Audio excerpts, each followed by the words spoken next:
urukiko rw'ikirenga muri Leta Zunze Ubumwe za Amerika rwafashe umwanzuro uvuga ko abacamanza bo mu nkiko zo hasi bafite ubushobozi buke bwo guhagarika cyangwa se gutambamira amabwiriza n'amateka ya perezida, ibintu Perezida Donald Trump yahise avuga ko ari intsinzi ikomeye cyane. Iki kirego cyari kijyanye no kumenya niba umugambi wa Perezida Donald Trump wo gukoresha iteka rya perezida mu guhagarika ubwene gihugu buhabwa abana b'abimukira bavukiye muri Leta Zunze Ubumwe za Amerika babyawe n'abanyamahanga badafite ibyangombwa unyuranije n'amategeko. Ni umwanzuro wafashwe n'abacamanza batandatu bo ku ruhande rw'abashyigikiye ingengabitekerezo yo gutsimbarara ku bya kera kuri batatu batari bawushyigikiye. Uru rukiko rw'ikirenga rwashyigikiye Donald Trump ruvuga ko rutari rurimo kuganira ku bibazo by'uko ashobora guhagarika ubwo bwene gihugu, ahubwo umwanzuro ngo wari ugamije kugaragaza uburyo ibikorwa bya perezida muri rusange bifatwa. Hari inzobere zivuga ko uyu mwanzuro uzahindura uburyo ibikorwa bya perezida bizajya biburanwamo mu gihe kizaza, kandi bagaragaza ko bishoboka cyane ko hagiye kubaho ibindi birego bigamije kuwutambamira. Ubusanzwe umuntu wese uvukiye muri Leta Zunze Ubumwe za Amerika ahita aba umuturage wa Amerika by'ako kanya, apfa kuba avukiye ku butaka bwa Amerika. Ibi bifasha kwemeza ko abantu bose bangana imbere y'amategeko ya Amerika hatitawe ku nkomoko cyangwa se ubwoko bakomokamo. Urukiko ntabwo rwigeze rufata umwanzuro ku bijyanye n'ingingo z'itegeko nshinga zivuga ko ubwo bwene gihugu buhabwa umuntu wese uvukiye muri Amerika. Gusa Perezida Donald Trump amaze igihe ashaka gushyiraho iteka ribuza uburenganzira buhabwa buri muntu uvukiye muri Amerika bwo guhitamo umunyamerika. Muri politike yo guhangana n'abimukira badafite ibyangombwa, Donald Trump afite gahunda yo gushyiraho iteka risaba ko hajya habanza kurebwa niba umubyeyi w'uwo muntu ari muri Amerika mu buryo bwemewe n'amategeko, by'umwihariko niba afite ubwene gihugu bwa Leta Zunze Ubumwe za Amerika. Ibi biri mu rwego rwo guca intege abanyamahanga bafite amikoro bajyaga kubyarira muri Leta Zunze Ubumwe za Amerika bagamije ko abana bawo bavuka bahita baba abanyamerika. Reka tuvuge kuri iyi ngingo n'uburyo ishobora kugira ingaruka ku bihumbi byinshi by'abantu muri Leta Zunze Ubumwe za Amerika, barimo abana b'impinja baherutse kuvukira muri Amerika babyawe n'abantu batari abanyamerika, bari muri Amerika nk'abimukira batemewe n'amategeko, cyangwa se n'abandi bagiye muri Amerika bagamije kubyarirayo gusa, ibyo bita birth tourism. Tubahaye ikaze. Ingingo ya 14 y'itegeko nshinga rya Leta Zunze Ubumwe za Amerika itanga ubwene gihugu ku muntu wese uvukiye ku butaka bwa Amerika hatitawe ku gihugu avukamo, cyangwa se hatitawe ku birebana no kuba umubyeyi umubyaye afite ubwene gihugu bwa Amerika. Iyi ngingo izwi nka jus soli, uburenganzira bushingiye ku butaka. Niyo shingiro y'ubwene gihugu buhabwa umuntu kubera aho yavukiye, kandi niyo mpamvu abanyamahanga benshi bafata urugendo bakajya kubyarira muri Leta Zunze Ubumwe za Amerika. Uyu mwanzuro w'urukiko rw'ikirenga rwa Amerika ukimara gufatwa, Perezida Donald Trump yahise avuga ko ubu noneho ashobora gukomeza gahunda ze zo gufata ibyemezo byo gukosora imigirire yari isanzwe idakwiye. Ati kimwe mu byemezo tugiye gufata ni ugukuraho uburenganzira bwo guhabwa ubwene gihugu ukivuka ngo kubera ko uvukiye muri Leta Zunze Ubumwe za Amerika byonyine. Ati ibi ngibi ubundi byari byaragenewe abana babyawe n'abacakara bari hano muri Amerika, ntabwo byari bigenewe abantu bafite gahunda yo kuza kuriganya systeme ngo baze kubyarira mu gihugu mu gihe baje mu biruhuko. Ati uyu munsi amagana n'amagana y'ibihumbi by'abantu barinjira mu gihugu cyacu bashaka uburenganzira buhabwa umuntu kubera ko yahavukiye gusa. Ibihumbi by'abantu barinjira mu gihugu cyacu binyuze muri ubwo bwene gihugu, kandi ntabwo ari cyo cyari kigamijwe. Ubundi bwari bugenewe abana b'abacakara. Nubwo uru rubanza rwarebaga cyane ubushobozi bw'abacamanza bwo kuburizamo imyanzuro yafatwa n'ubutegetsi bw'igihugu, ahanini rwatewe n'imyitwarire ya Donald Trump yo gushaka kwambura uburenganzira bwo kubona ubwene gihugu abana bavukira ku butaka bwa Amerika ku babyeyi badafite ubwo bwene gihugu. Icyemezo cy'uru rukiko kiratuma gahunda yo kwima ubwene gihugu abavukiye muri Amerika ku babyeyi badafite ubwo bwene gihugu itangira gushyirwa mu bikorwa mu gihe cy'iminsi 30 nyuma y'uko abacamanza bo mu nkiko zo hasi bari basanzwe baragihagaritse. Ni umwanzuro utuma ibyemezo byari byarafashwe n'inkiko zo hasi mu gihugu hose kubirebana no gutanga ubwene gihugu bisubirwamo muri izo nkiko. Bivuze ko hari abantu bamaze gutakaza ubwene gihugu, kandi ubu biteganyijwe ko izo nkiko zo hasi zizasuzuma zikongera gufata umwanzuro kuri icyo kibazo n'ibindi bisa nacyo. Uko bimeze ubu, urukiko rw'ikirenga muri Leta Zunze Ubumwe za Amerika rwongeye gufungurira ubutegetsi bwa Donald Trump inzira yo kutagira umuntu n'umwe uvukiye ku butaka bwa Leta Zunze Ubumwe za Amerika uhita ahabwa ubwene gihugu ako kanya nibura muri iki gihe. Uyu mwanzuro w'urukiko rw'ikirenga uhaye uburenganzira ubutegetsi bwa Donald Trump bwo gutangira gushyira mu bikorwa gahunda yo guhagarika gutanga ubwene gihugu ku bantu bose bavukiye muri Amerika, ariko irasigira ububasha inkiko zo hasi bwo kugabanya ingaruka z'iki cyemezo ku muntu wese waba ushaka kukijuririra.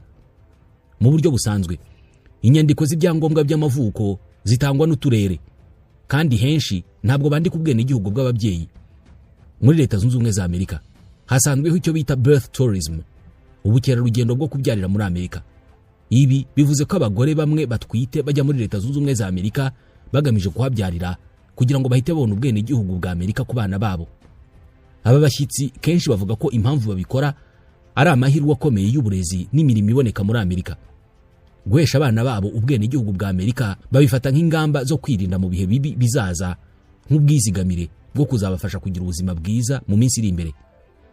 Inyandiko ivuga ibi yanditswe na Departement ya Leta ya Amerika ivuga ko ibyiza by'ubwenegihugu bwa Amerika bidasaba ibisobanuro byinshi, kandi ngo bikwiye kubahwa n'umuntu wese uhabwa ayo mahirwe adasanzwe. Abo bajya kubyarira muri Amerika bagenda bazi neza ibyiza byabyo, ariko bananirwa gusobanukirwa ko ari uburenganzira budasanzwe budahabwa buri wese. Iyi nyandiko ariko inavuga ko ubukerarugendo bwo kubyarira muri Amerika ari ikibazo kubera ko busimbuka ndetse bugatesha agaciro inzira y'umuco n'amategeko yo guhabwa ubwenegihugu muri Amerika. Ubwenegihugu bwa Amerika si umugambi wo gusimbura undi cyangwa se inzira y'ubwirinzi gusa, niko inyandiko ivuga. Mu gufata iki cyemezo kandi, Perezida Donald Trump agamije guca intege bamwe mu bimukira bagerageza kujya muri Leta Zunze Ubumwe za Amerika inzira byanyuramo zose, akemera kuba muri Leta Zunze Ubumwe za Amerika yihishahisha cyangwa ahangana n'inzego z'umutekano, ariko umwana ahabyariye akababaye umunyamerika akaba afite ibyangombwa. Iki cyemezo kigamije guca intege abo bantu, ngo ni imwe mu ngamba zo kugabanya umubare w'abimukira batemewe n'amategeko bajya muri Leta Zunze Ubumwe za Amerika. Nubwo kubyarira muri Leta Zunze Ubumwe za Amerika ubwabyo atari icyaha, kwinjira muri iki gihugu ukoresheje viza y'ubukerarugendo ugamije cyane kuhabyarira no kubona ubwenegihugu bw'umwana wawe bishobora gufatwa nko guhimba impamvu z'ingendo cyangwa ibyo bita visa fraud. Abakozi ba ambasade ya Amerika bashobora kwanga gutanga viza iyo babonye ko intego nyamukuru ari ugukora birth tourism. Iki gikorwa cyo kujya kubyarira muri Leta Zunze Ubumwe za Amerika kinengwa na bamwe, bakavuga ko ari ugusuzugura amategeko y'abinjira n'abasohoka, kandi ngo gishobora gushyira umutwaro ku bushobozi bw'igihugu mu bijyanye n'imari n'ubuvuzi. Abandi ariko bavuga ko umuntu afite uburenganzira bwo gushakira abana be amahirwe meza, harimo n'inyungu ziva mu kubona ubwenegihugu bwa Amerika. Hari abahitamo kubyarira muri Amerika kubera serivisi z'ubuvuzi zihariye zidashobora kuboneka mu bihugu byabo. Muri ubwo buryo bashobora gusabwa ibyangombwa byerekana raporo z'abaganga babo zemeza ko Amerika ariho honyine bashobora kubona ubuvuzi bukenewe. Abantu barenze igihe cya viza yabo y'ubukerarugendo nyuma yo kubyarira muri Leta Zunze Ubumwe za Amerika bashobora guhura n'ingaruka zikomeye, nkaho bashyirwa ku rutonde rw'abatemerewe kwinjira muri Amerika mu gihe kizaza, cyangwa se kwangirwa kubona viza cyangwa green card. Abamagana iki cyemezo bamaze gusaba ko urubanza rwabo rwahabwa ibyitwa class action status. Bivuze ko abantu bose babangamiwe n'iki cyemezo muri leta zose za Amerika bashobora guhagararirwa nk'itsinda. Urukiko rw'ikirenga muri Amerika rwahisemo kudafunga iyo nzira y'amategeko. Abacamanza ba Leta ya Amerika bagomba kwihutira kwemeza ayo matsinda kugira ngo abone uburenganzira bwo kuburanira mu mategeko. Tiana Mays ni umuyobozi ushinzwe iby'amategeko mu ishyirahamwe Democracy Defenders Fund yabwiye The New York Times ati itegeko nshinga rya Amerika ryemerera umuntu wese uvukiye ku butaka bwa Amerika ubwenegihugu, kandi nta mwanzuro wari wo wose w'uburyo bwo kuburanisha uzaduca intege mu guharanira kubahiriza icyo cyemezo. Hari ikibazo kibazwa: abana bavukiye muri Amerika muri iyi minsi mbere gato y'uko iki cyemezo gifatwa bashobora kubaho nk'abadafite igihugu kubera uyu mwanzuro? Igisubizo ni yego. Muri leta zizashyira mu bikorwa iri tegeko, abana bavutse kubimukira badafite ibyangombwa bashobora kutazahabwa ubwenegihugu bwa Amerika. Nubwo benshi bazahabwa ubwenegihugu bw'ibihugu by'ababyeyi babo, ariko hari abashobora kutabubona bitewe n'amategeko y'ubwenegihugu muri ibyo bihugu by'ababyeyi babo. Ese abo bana bashobora gusubizwa mu bihugu ababyeyi babo bakomokamo? Hari abavuga ko kubirukana muri Amerika bizaterwa n'uko ababyeyi babo bahagaze mu bijyanye n'ubwenegihugu cyangwa se ibyangombwa byo gutura. Christina Rodriguez ni umwarimu muri Yale Law School yabwiye The New York Times ati icy'ingenzi ni uko ababyeyi babo bahagaze, kandi mu gihe nta nkomyi hari nta kizatuma abo bana batirukananwa n'ababyeyi babo. Mu itegeko rya Perezida Trump, abana bavutse ku bantu bafite viza z'agateganyo nko ku bakozi bafite viza bita H1B cyangwa se abanyeshuri bagiye kwiga muri Leta Zunze Ubumwe za Amerika ntabwo bazahita bahabwa ubwenegihugu. Abo bana bashobora guhabwa uburenganzira bw'agateganyo cyangwa se viza z'igihe runaka nk'uko ababyeyi babo bameze, ariko bakabura uburenganzira n'inyungu zituruka ku bwenegihugu. Niko Rodriguez avuga ati ntabwo bazahabwa impapuro z'amavuko. Hanyuma rero ni iki kizabaho iki cyemezo cya perezida nigihinduka nyuma kikavanwaho? aba bana bazaba baravutse mu gihe cy'ishyirwa mu bikorwa ry'iri tegeko bashobora kuzahabwa ubwenegihugu nyuma y'igihe, mu gihe inkiko zaba zaravanyeho icyo cyemezo. Ariko bizasaba inzira yihariye kandi bishobora gutinza zimwe muri serivisi nko kubona ubuvuzi, amashuri n'ibindi byangombwa by'agateganyo. Uyu mwarimu Rodriguez ati mu by'ukuri bishobora kuba akaga gakomeye kandi bigateza ingaruka nyinshi. Hanyuma rero ibi bizagira izihe ngaruka ku miryango ifite abana bafite ubwenegihugu butandukanye?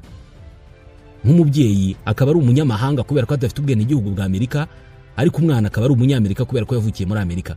Ndetse rimwe na rimwe ugasanga muri uwo muryango harimo abandi bana batarabona ubwenegihugu bwa Amerika bafite ubwenegihugu bw'abandi.